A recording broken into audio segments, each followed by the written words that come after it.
نحمدہ ونصلی علی رسولہ الکریم بسم اللہ الرحمن الرحیم۔ حضرات گرامی قدر، آج آپ کے سامنے کچھ پارے تو میری عدم موجودگی میں پڑھ لیے گئے تھے، تو اس حوالے سے اپنی چند گزارشات کو انشاءاللہ اگر اللہ نے زندگی دی تو آئندہ رمضان میں آپ کے سامنے رکھوں گا۔ آج 19ویں پارے کے بعد اہم مضامین کو آپ حضرات کے گوش گدار کرنے کی کوشش کی جائے گی۔ 19ویں پارے کا آغاز سورہ فرقان سے ہوتا ہے اور اللہ تبارک و تعالی اعلان فرماتے ہیں یوم یعض الظالم علی یدیہ، جب قیامت کا دن آئے گا ظالم اپنے ہاتھ کو چبائے گا اور کہے گا یقول یا لیتنی اتخذت مع الرسول سبیلا، اے کاش میں نے حضرت رسول اللہ صلی اللہ علیہ وسلم کے راستے کو اختیار کیا ہوتا۔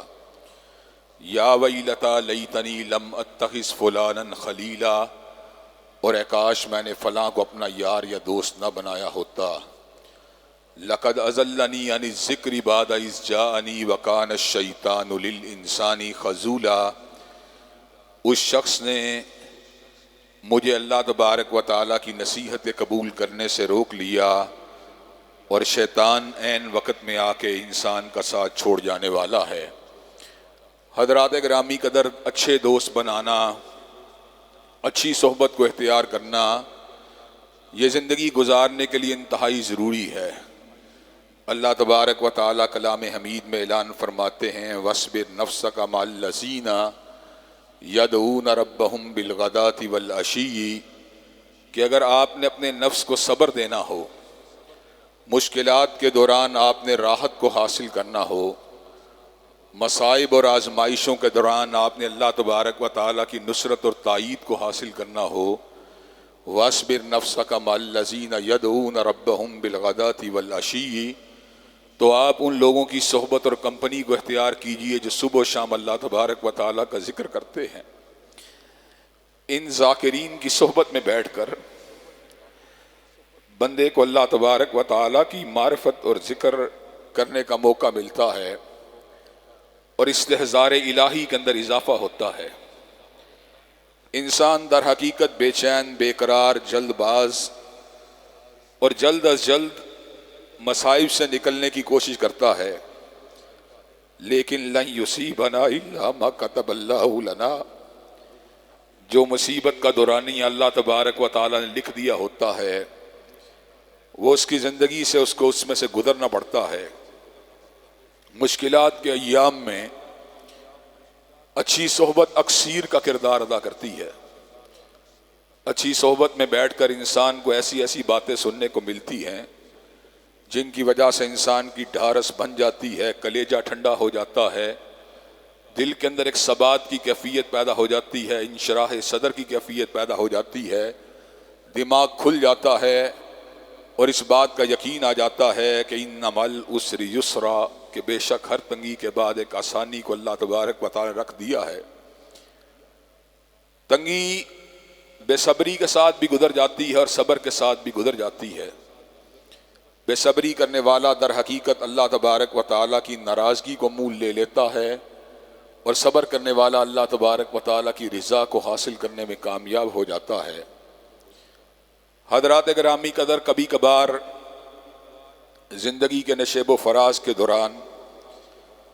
اللہ تبارک و تعالیٰ کی کہی ہوئی ایک بات بہت زیادہ چمکا دیتی ہے،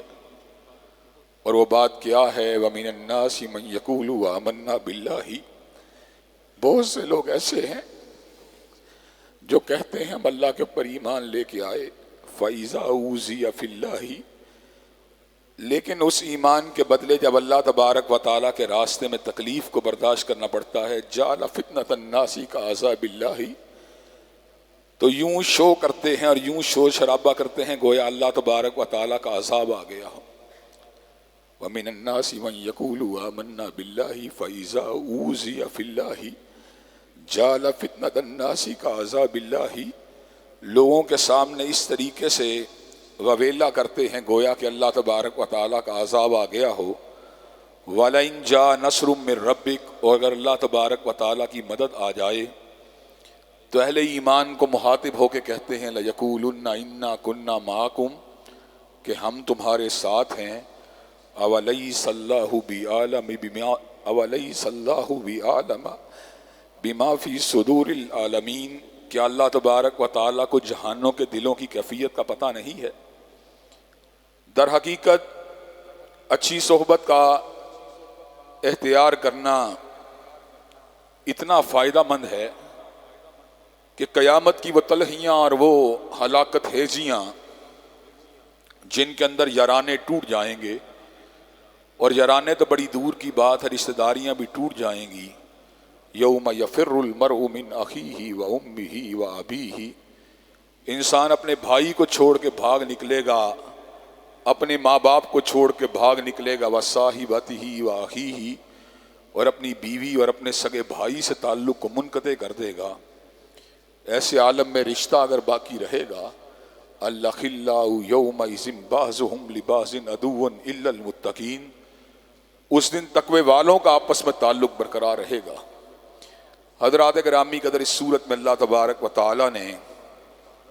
اپنے چنیدہ اور منتخب بندوں کے احوال کا بھی ذکر کیا ہے کہ اللہ تبارک و تعالیٰ کے چنیدہ بندے کیسے ہوتے ہیں۔ وَعِبَادُ الرَّحْمَنِ الَّذِينَ يَمْشُونَ عَلَى الْأَرْضِ هَوْنًا، وہ زمین کے پر اکڑ کے نہیں چلتے۔ کسی کی چال کو دیکھ کر اس کے نظریے کو پہچان لینا کوئی بڑی بات نہیں ہے۔ کسی گنڈے، بدماش، لچے لفنگے یا اوباش کی چال کو دیکھ کر پہچان لینا کہ یہ کس گماش کا آدمی ہے، اسی طرح کسی اللہ والے کی چال کو دیکھ کے پہچان لینا کہ یہ اللہ والا ہے۔ حضرات گرامی قدر، یہ کچھ مشکل نہیں ہے۔ اللہ والا اگر زمین کے اوپر کبھی دشمنان دین کے خلاف اکڑ کے چلتا بھی ہے تو اس کے اندر اللہ تبارک و تعالیٰ نے یہ حیثیت رکھی ہوتی ہے، اذلۃ علی المؤمنین وعزۃ علی الکافرین،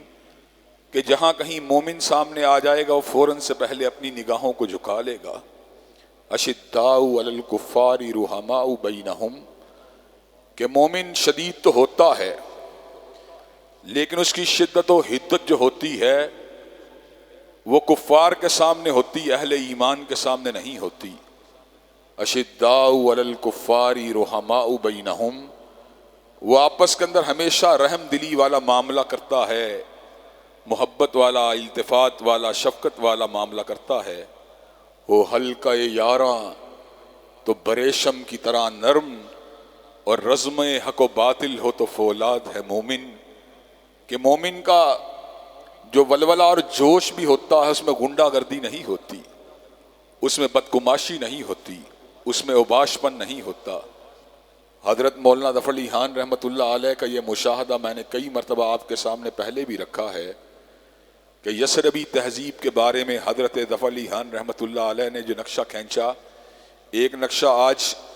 خان صاحب مینار پاکستان میں کھینچ رہے ہیں، جہاں پر مرد و زن کا اختلاط بھی ہے۔ اور آپ کو پتہ ہے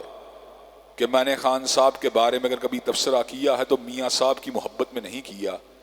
اس لیے کہ میاں صاحب کے بارے میں بھی میری رائے کو آپ اچھی طرح جانتے ہیں۔ میں تو ان تمام دنیا دار، دنیا پرست اور مادہ پرست لوگوں کو ایک ہی کیٹیگری میں سمجھتا ہوں۔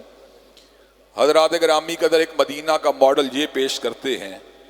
جہاں مرد و زن کا اختلاط ہے، جہاں دھوم دھڑکا ہے، جہاں گانے باجے ہیں، جہاں پہ شور شرابہ ہے، جہاں پہ آوارگی ہے۔ اور ایک نقشہ حضرت ظفر علی خان نے کھینچا، ہاتھ میں تلوار ہو اور دل میں ہو خوف خدا، ہاتھ میں تلوار ہو اور دل میں ہو خوف خدا۔ یثربی تہذیب کتنی دل نشیں اور سادہ ہے۔ حضرات گرامی قدر، یثربی تہذیب کے اندر اختلاط تو بڑی دور کی بات ہے، غیر محرم کی طرف نگاہ اٹھانے کا بھی تصور نہیں تھا۔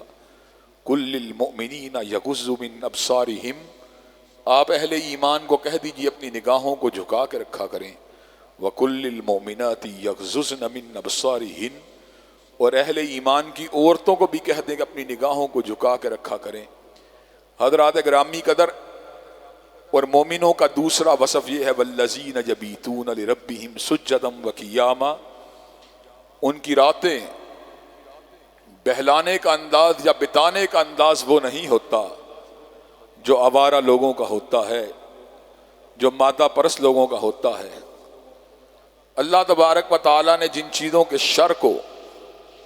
بہت اچھے طریقے سے اجاگر کیا،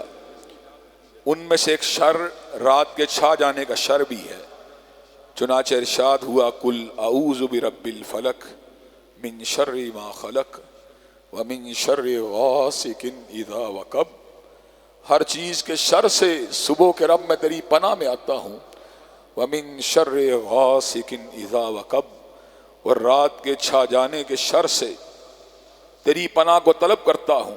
کہ جب رات چھا جاتی ہے تو تنہائیاں انسان کے اعصاب پہ بھی چھا جاتی ہیں، جب رات چھا جاتی ہے تو ڈپریشن اور نفسیاتی عارضے بھی ابھر آتے ہیں، جب رات چھا جاتی ہے تو روحانی امراض بھی شد و مت سے انسان کو ستانے لگتے ہیں، جب رات چھا جاتی ہے تو انسان ڈپریشن کا بھی شکار ہو جاتا ہے، اور اگر تندرست و توانا ہو تو یہی رات اس کی جنسی بے رحمی کا سبب بھی بن جاتی ہے، اور اگر انسان یاد الہی سے غافل ہو تو یہی رات اس کو شراب نوشی کے مقام کے اوپر بھی پہنچا دیتی ہے۔ لیکن مومن ایسا نہیں ہوتا، کانو قلیلا من اللیل ما یہجعون، مومن تو خوف خدا کی وجہ سے رات کو سوتے ہوئے بھی گھبراتا ہے، بڑے دن کا احساس اس کو رلاتا ہے۔ والذین یبیتون لربہم سجدا وقیاما، مومن کی شان یہ ہوتی ہے اس کی راتیں سجدے اور قیام کے اندر گزرتی ہیں، اور ان سجدوں اور قیام کے اندر ایک ہی چیز کی تمنا ہوتی ہے، ربنا اصرف عنا عذاب جہنم، اللہ ہم سے جہنم کے عذاب کو دور کر لے، ان عذابہا کان غراما، اللہ اس کا عذاب تو چمٹ جانے والی مصیبت ہے۔ حضرات گرامی قدر، اللہ تبارک و تعالیٰ نے سورہ آل عمران کے اندر جو اولی الالباب کا نقشہ کھینچا، اس کے اندر بھی یہی بات کہی، ان فی خلق السماوات والارض واختلاف اللیل والنہار لآیات لأولی الالباب، بے شک رات و دن کے آنے جانے میں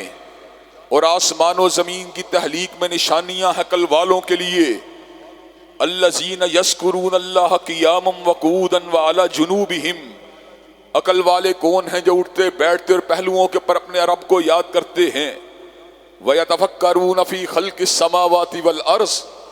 اور زمین و آسمان کی تخلیق کے اوپر غور و فکر کرتے ہیں، اس کو احساس ہوتا ہے اتنا بلند و بالا آسمان، اتنی پھیلی ہوئی زمین، اتنے اونچے پہاڑ، اتنی زیادہ دریاؤں کی روانی، اتنی زیادہ رنگوں کی فراوانی، یہ کہکشاؤں کے جھرمٹ،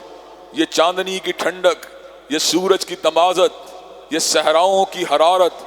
یہ دریاؤں کے اندر جو انجماد، برف گلیشیئرز کا انجماد،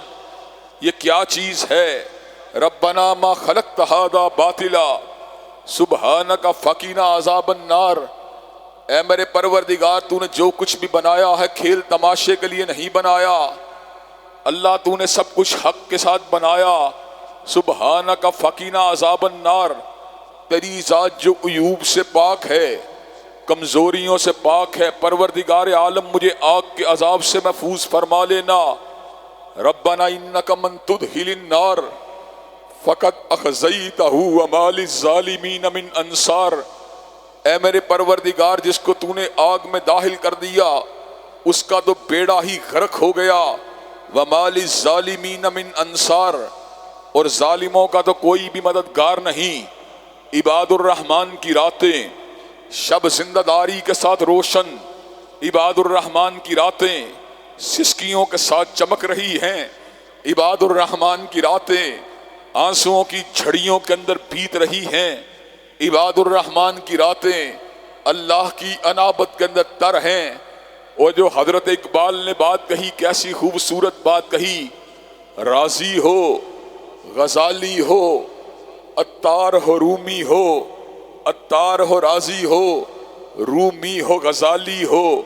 کچھ ہاتھ نہیں آتا بے آہ سحرگاہی، کچھ ہاتھ نہیں آتا بے آہ سحرگاہی۔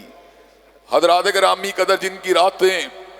یاد الہی کے ساتھ چمک رہی ہوتی ہیں، کانو قلیلا من اللیل ما یہجعون وبالاسحار ہم یستغفرون، راتیں تو اللہ تبارک و تعالیٰ کی بارگاہ میں قیام اللیل کرتے ہوئے گزر جاتی ہیں، وبالاسحار ہم یستغفرون، اور جب صبح دم تھوڑی بہت آنکھ لگنے کے بعد دوبارہ آنکھ کھلتی ہے تو ایسے عالم کے اندر غرور پارسائی نہیں ہوتا، ایسے عالم کے اندر زہد کے اوپر گھمنڈ نہیں ہوتا، ایسے عالم کے اندر للہیت کے اوپر اکڑ نہیں ہوتی۔ وَبِالْأَسْحَارِ هُمْ يَسْتَغْفِرُونَ، سحری کے وقت وہ زندہ شب زندہ دار لوگ جو ہوتے ہیں رو رہے ہوتے ہیں کہ اللہ تبارک و تعالی ہماری خطاؤں کو معاف کر دینا۔ انہیں اس بات کا علم ہوتا ہے کہ عبادت اور ریاضت میں کمال حاصل کرنے کے باوجود اور زہد اور للہیت کے اندر پورا عروج حاصل کرنے کے باوجود جو اللہ تبارک و تعالیٰ کا حق ہے وہ کسی بھی طور کے اوپر ادا نہیں ہو سکتا۔ حضرات گرامی قدر، آپ نے اس بات کے اوپر کبھی غور کیا ہوگا، میں نے کئی مرتبہ اس بات کے اوپر غور کیا، جب ہم نماز فرض کو ادا کرتے ہیں اللہ اکبر کہنے کے بعد، اللہم باعد بینی و بین خطایا پڑھنے کے بعد، یا سبحانک اللہم کا ورد کرنے کے بعد، سورہ فاتحہ کو پوری انابت سے پڑھ لینے کے بعد، رکوع میں چلے جانے کے بعد، سمع اللہ لمن حمیدہ کہہ لینے کے بعد، سبحان ربی العلیٰ کے ساتھ اپنی جبین نیاز کو اپنے خالق و مالک کے آستانے کے اوپر رکھ دینے کے بعد، اور اپنی فجر کی 2 رکعتیں ادا کرنے کے بعد، ظہر کی 4 اور عصر کی 4 رکعتوں کو ادا کرنے کے بعد، التحیات اور درود پاک کا ورد کر لینے کے بعد، اور درود پاک کے بعد اللہ تبارک و تعالیٰ کے حضور اپنی مناجات کو کر لینے کے بعد جب سلام پھیرتے ہیں تو جہاں پر اللہ اکبر کے آواز کو بلند کرتے ہیں وہیں پر ساتھ ہی استغفر اللہ بھی کہہ دیتے ہیں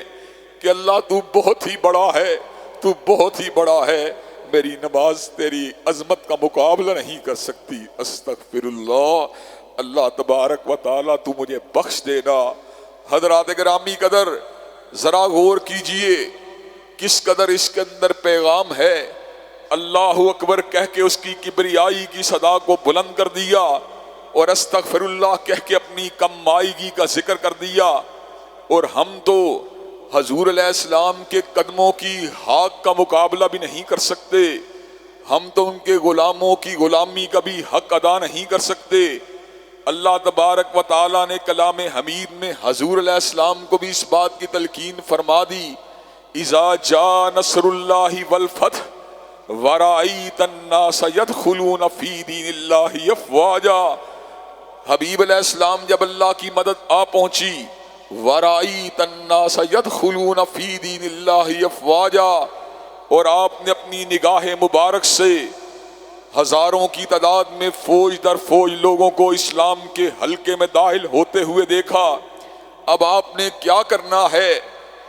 حضرات گرامی کا ذرا غور کیجیے، اللہ کیا کہہ رہا ہے؟ فَسَبِّحْ بِحَمْدِ رَبِّكَ وَاسْتَغْفِرْ إِنَّهُ كَانَ تَوَّابًا، ایسے عالم کے اندر آپ نے پروردگار عالم کی پاکی کو بیان کرنا ہے اور اس سے مغفرت کو طلب کرنا ہے۔ إِنَّهُ كَانَ تَوَّابًا، بے شک وہ انسانوں کو معاف فرمانے والا ہے۔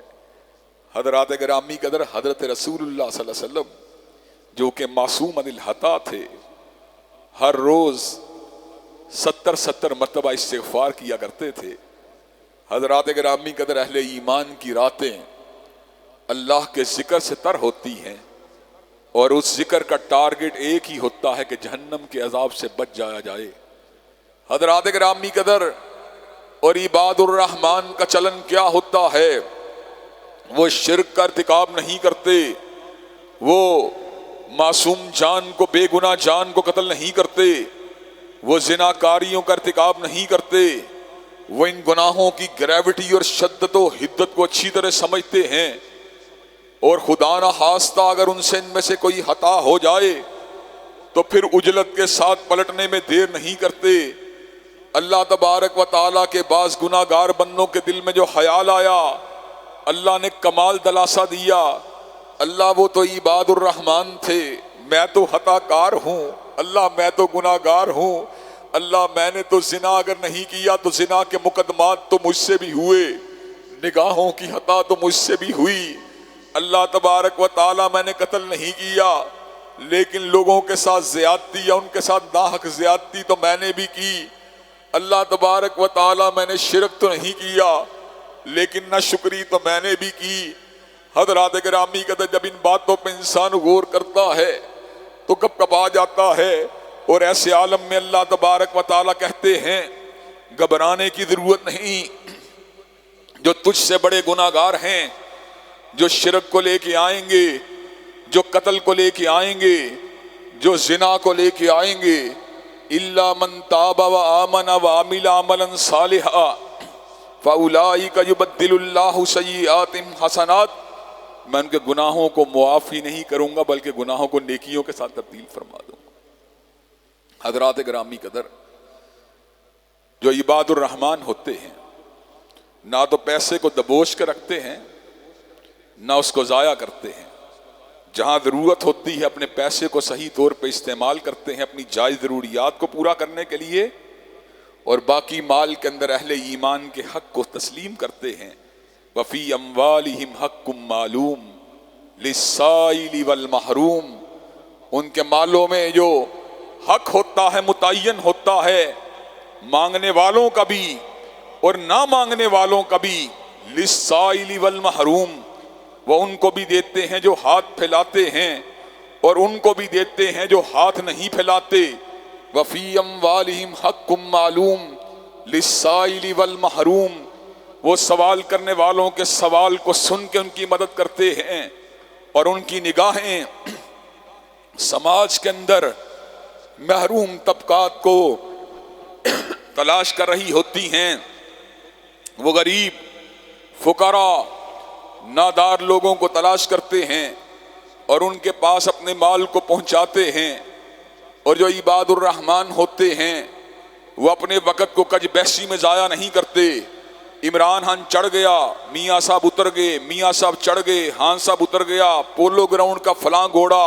آگے ہے، فلاں گھوڑی پیچھے ہے، حضرات گرامی قدر فلاں جگہ کے اوپر جناب والا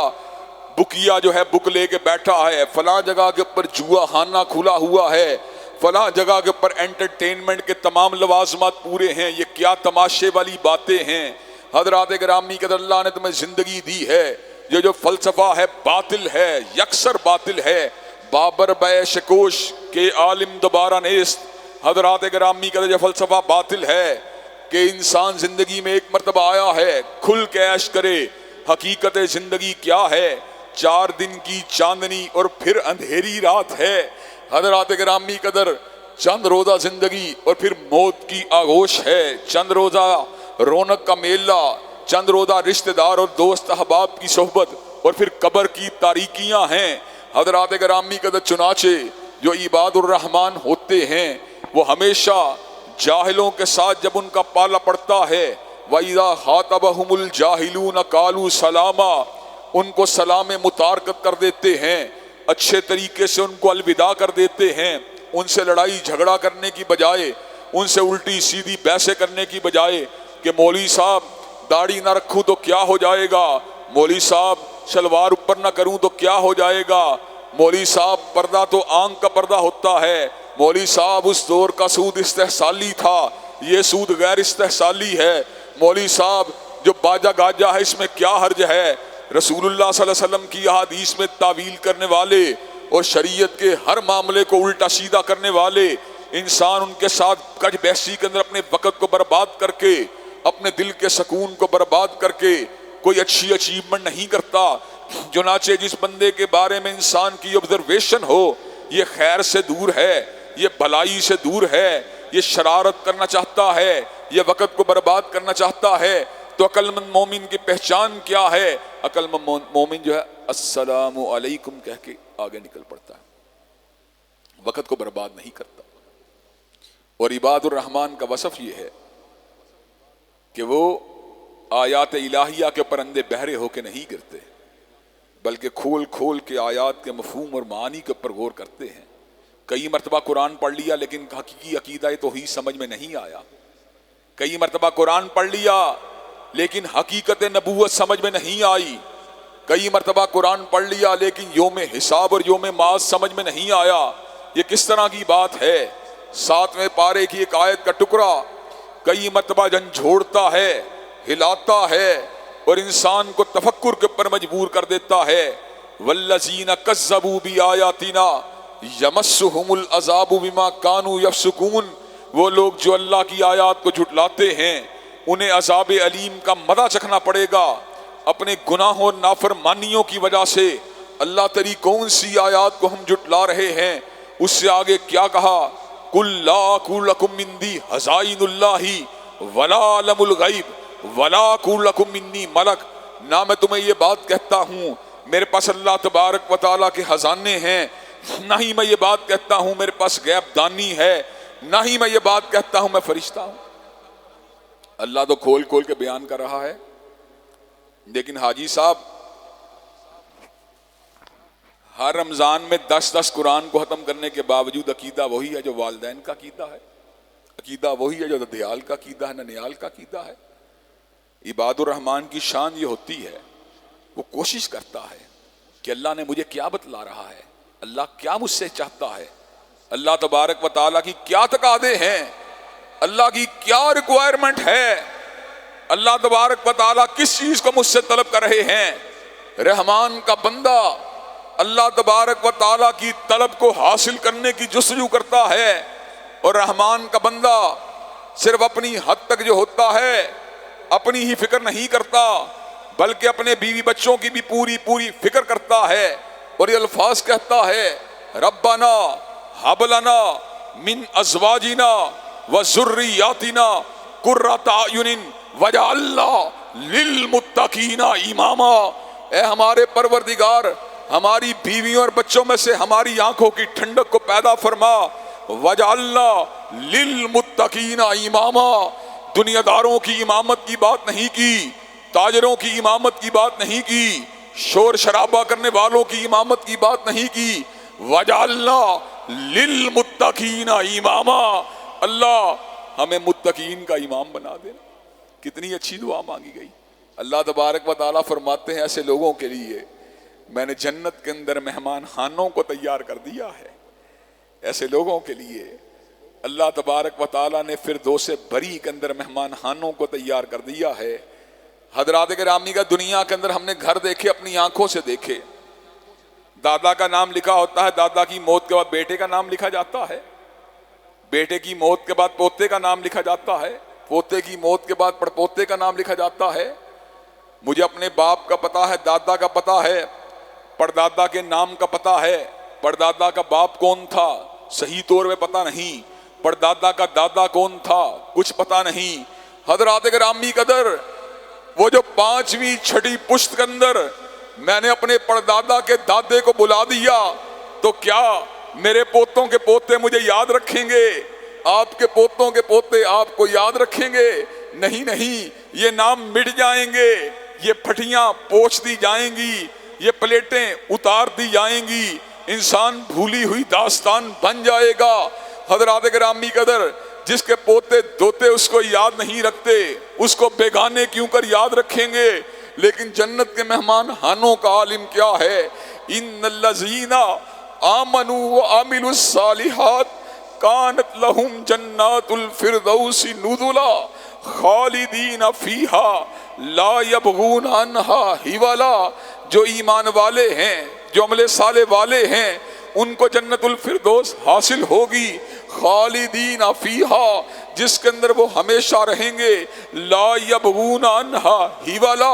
اور وہ کبھی وہاں سے نکلنا نہیں چاہیں گے۔ اپنے گھر میں موجود ہو، 10 مرلے کا گھر ہے، کنال کا گھر چاہتا ہوں، کنال کا گھر ہے، ایکڑ کا گھر چاہتا ہوں، ایکڑ کا گھر ہے، میں سوئٹزرلینڈ کی سیر چاہتا ہوں، میں بینکاک کی سیر چاہتا ہوں، لیکن جنت کے مہمان خانوں کا عالم کیا ہے؟ کانت لہم جنات الفردوس نزلا خالدین فیہا لا یبغون عنہا حولا، وہ ہمیشہ اس میں رہیں گے، لا یبغون عنہا حولا، اور اس کو کبھی تبدیل کرنا نہیں چاہیں گے۔ اس کا مطلب یہ ہے جنت ہمارے اہداف کے عروج کا نام ہے، جنت نعمتوں کے عروج کا نام ہے، جنت مسرتوں کے عروج کا نام ہے، جنت راحتوں کے عروج کا نام ہے، جنت خوشیوں کے عروج کا نام ہے، جنت مالک کائنات کے دیدار کا نام ہے، جنت مالک کائنات کی رضوان کا نام ہے، جنت مقصد حیات کا نام ہے، جنت سب سے بڑی خوشبختی کی علامت ہے، اور جہنم سب سے بڑی بدبختی کی علامت ہے۔ فَأَمَّا مَنْ طَغَىٰ وَآثَرَ الْحَيَاةَ الدُّنْيَا فَإِنَّ الْجَحِيمَ هِيَ الْمَأْوَىٰ، جس نے طغیانی کا راستہ اختیار کیا اور دنیا کے زیب و زینت کو سب کچھ بنا لیا، فَإِنَّ الْجَحِيمَ هِيَ الْمَأْوَىٰ، تو ایسا شخص جہنمی ہے۔ وَأَمَّا مَنْ خَافَ مَقَامَ رَبِّهِ وَأَمَّا مَنْ خَافَ مَقَامَ رَبِّهِ وَنَهَى النَّفْسَ عَنِ الْهَوَىٰ فَإِنَّ الْجَنَّةَ هِيَ الْمَأْوَىٰ، اور جو اپنے رب کے سامنے کھڑے ہونے سے ڈر گیا اور اس نے اپنی خواہش کو دبا لیا، فَإِنَّ الْجَنَّةَ هِيَ الْمَأْوَىٰ، تو ایسا جنتی ہے۔ حضرات گرامی قدر، یہ عباد الرحمن کی خصوصیات اگر ہمارے اندر پیدا ہو جائیں گی، ہم حقیقی معنوں میں فلاح اور بہبود اور کامیابی کے ساتھ ہمکنار ہو جائیں گے، اور اگر یہ نشانیاں پیدا نہیں ہوں گی تو حسرت اور ناکامی ہمارا مقدر بن جائے گی۔ اللہ تبارک و تعالی ہمیں صحیح معنوں میں عباد الرحمن والی زندگی گزارنے کی توفیق عطا فرمائے۔ وآخر دعوانا ان الحمدللہ رب العالمین۔ الحمدللہ رب العالمین الرحمن الرحیم مالک یوم الدین، ایاک نعبد و ایاک نستعین، اہدنا الصراط المستقیم، صراط الذین انعمت علیہم غیر المغضوب علیہم ولا الضالین، آمین۔ الف لام میم اللہ لا الہ الا هو الحی القیوم و الہکم الہ واحد لا الہ الا هو الرحمن الرحیم۔ اللہم صلی علی محمد وعلی آل محمد کما صلیت علی ابراہیم وعلی آل ابراہیم انک حمید مجید۔ اللہم بارک علی محمد وعلی آل محمد کما بارکت علی ابراہیم وعلی آل ابراہیم انک حمید مجید۔ اے اللہ ہم سب کے گناہوں کو معاف فرما، اے اللہ ہم سب کی سیئات سے درگزر فرما، اے اللہ ہم سب کی سیئات کو حسنات سے تبدیل فرما۔ اللہ رمضان مبارک میں کی گئی ٹوٹی پھوٹی کمزور اور ناقص عبادات کو قبول و منظور فرما۔ اللہ چھوٹی چھوٹی نیکیوں کو قبول و منظور فرما۔ اللہ بڑی بڑی خطاؤں کو معاف فرما۔ اللہ چھوٹی چھوٹی حسنات کو قبول فرما۔ اللہ پہاڑوں جتنی بڑی خطاؤں کو معاف فرما۔ اللہ آسمان و زمین کے درمیان والے فاصلے کو پر کرنے والی خطاؤں کو معاف فرما۔ اے اللہ اپنے فضل و کرم سے ہمیں سکون قلب، امن اور اطمینان والی زندگی نصیب فرما۔ اللہ حیات طیبہ نصیب فرما۔ اللہ ہم سب کے گھروں میں امن و سکون اور راحتوں کا نزول فرما۔ اللہ ہم سب کی روحانی، جسمانی، نفسیاتی، شیطانی بیماریاں دور فرما۔ اللہ شیطان لعین کے شر اور فتنوں سے محفوظ و مامون فرما۔ اللہ حاسدوں کے حسد سے، شریروں کی شرارت سے اور نفوس کی شرارتوں سے محفوظ و مامون فرما۔ اے اللہ اپنے فضل و کرم سے امن اطمینان والی زندگی نصیب فرما۔ اے اللہ اپنے فضل و کرم سے جہاں جہاں ہماری زندگی میں مشکلات ہیں ان معاملات کو ہمارے لیے آسان بنا۔ اے اللہ اپنے فضل و کرم سے رمضان کے روزوں کو، راتوں کے قیام کو قبول و منظور فرما۔ ربنا آتنا فی الدنیا حسنۃ وفی الآخرۃ حسنۃ وقنا عذاب النار۔ اللہم صلی علی محمد وعلی آل محمد کما صلیت علی ابراہیم وعلی آل ابراہیم انک حمید مجید۔ اللہم بارک علی محمد وعلی آل محمد کما بارکت علی ابراہیم وعلی آل ابراہیم انک حمید مجید۔ سبحان ربک رب العزت عما یصفون وسلام علی المرسلین والحمد للہ رب العالمین۔